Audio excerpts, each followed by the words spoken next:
আমি ডাক্তার মাজিদ পাইক, হোমিওপ্যাথি চিকিৎসা আমার এই চ্যানেলের পক্ষ থেকে সকলকে প্রীতি শুভেচ্ছা অভিনন্দন ও ভালোবাসা জানাই। আজকের একটি গুরুত্বপূর্ণ বিষয় আলোচনা করব। বিষয়টি হলো স্নায়ু দুর্বল। স্নায়ু দুর্বলতার কারণে আমরা বিভিন্নভাবে মানসিক বা শারীরিকভাবে ভুগে থাকি। এই আমাদের স্নায়ু দুর্বলতা আসে কেন, কী কারণে, এবং এই স্নায়ু দুর্বলের একটি হোমিওপ্যাথি ওষুধ আপনাদেরকে বলবো, যা খুবই গুরুত্বপূর্ণ ভূমিকা পালন করে এই স্নায়ু দুর্বল দূর করতে। প্রথমে আমরা আলোচনা করার আগেই জেনে নেব যে স্নায়ু দুর্বল হয় কেন। এই স্নায়ু দুর্বলতার কারণগুলো কি? বিভিন্ন কারণে আমাদের নারী পুরুষ উভয়েরই ক্ষেত্রে এই স্নায়ু দুর্বলতা আসতে পারে। এই স্নায়ু দুর্বলতা যে কারণগুলোর জন্য আসে তা হলো মানসিক চাপ, অতিরিক্ত পরিশ্রম করা, কিংবা অতিরিক্তভাবে যারা কাজে ব্যস্ত থাকেন, অফিসে কিংবা আদালতে, অথবা বিভিন্ন ফার্মার যারা আছেন, এমনই প্রচণ্ড অতিরিক্ত পরিশ্রম করার ফলে স্নায়ু দুর্বল আসতে পারে। আর অতিরিক্ত মানসিক চাপ, টেনশান, এই সমস্ত কারণ যদি কারোর মধ্যে থেকে থাকে, তাহলে মানসিক চাপের কারণে, মানসিক দুশ্চিন্তার কারণে স্নায়ু দুর্বলতা আসতে পারে। অনেক দিন যাবৎ কোনো রোগে ভোগার ফলে তার স্নায়ু দুর্বলতা আসতে পারে। এই সমস্ত কারণের ফলে আমাদের নারী পুরুষ উভয়েরই ক্ষেত্রে স্নায়ুর দুর্বল আসতে পারে।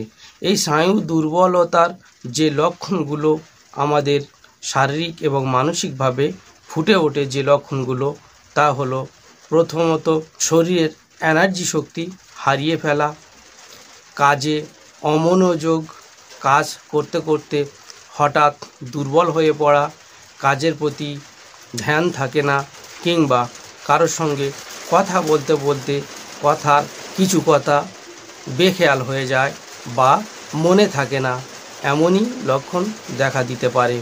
আবারও দেখা গিয়েছে স্নায়ু দুর্বলতার কারণে অনিদ্রা এসে যায়, ঘুম হয় না, কাজের প্রতি মন থাকে না, সঠিকভাবে কোনো কাজ করতে পারে না, কোনো একটি জিনিস বহন করে নিয়ে যেতে কষ্ট হয়, শরীরের খামখেয়ালিপনা এসে যায়।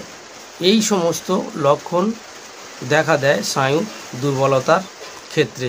এই স্নায়ু দুর্বলতার যে লক্ষণগুলো বললাম, এর পরেও অনেক ক্ষেত্রে দেখা গিয়েছে যে চলতে চলতে হঠাৎ করে যেন তার দু পায়ে বল শক্তি হারিয়ে যাচ্ছে, শরীরের মধ্যে একটা কাঁপুনি, ঝিমুনি ভাব আসে, হঠাৎ করে সে কোনো জায়গায় বসে পড়ে, কিংবা কোনো একটি অবলম্বন ধরে দাঁড়িয়ে যেতে দেখা গিয়েছে।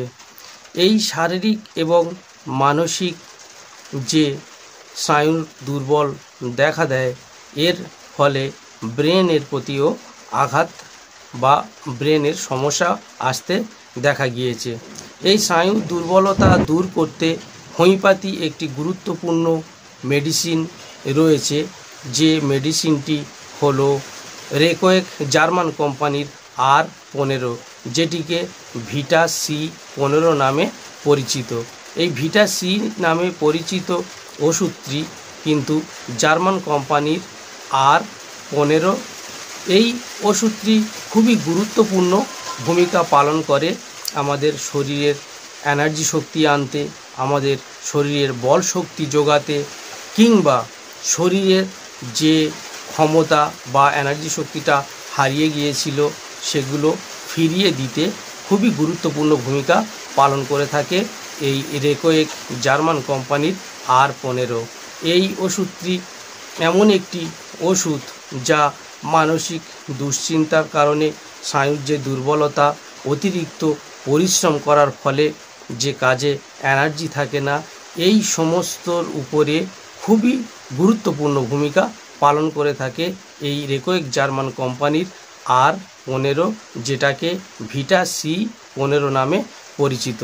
এই ওষুধটি যদি আপনারা খেতে পারেন অবশ্যই করে আপনাদের শরীরের শক্তি সামর্থ্য আসবে, শরীরের অবসতা কাটবে, শরীরের ঝিমুনিটা দূর হয়ে যাবে, আপনি কাজে এনার্জি পাবেন এবং আপনার যে ব্রেনের সমস্যা হচ্ছিল, কোনো কিছু মনে রাখতে পারছিলেন না কিংবা কোনো কথা বলতে গিয়ে অর্ধেকটা ভুলে যাচ্ছেন বা কাউকে কোনো কিছু বলার জন্য আপনি যখন গিয়েছেন সেইটা ভুলে যাচ্ছেন, এই ভুলোমনা দূর হয়ে যাবে এই রেকোয়েক জার্মান কোম্পানির ভিটা C15 ওষুধটি যদি আপনারা খেতে পারেন।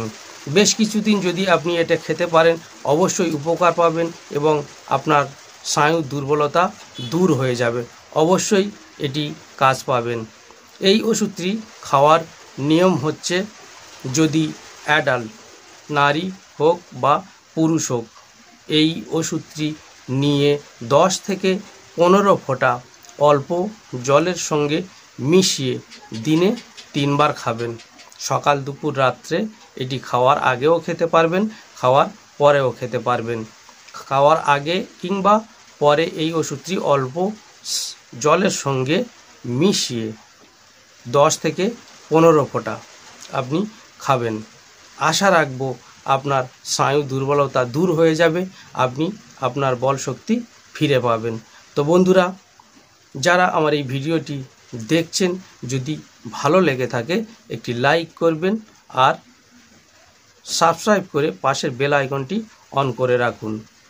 তো বন্ধুরা, আজকের এ পর্যন্তই। ভালো থাকুন।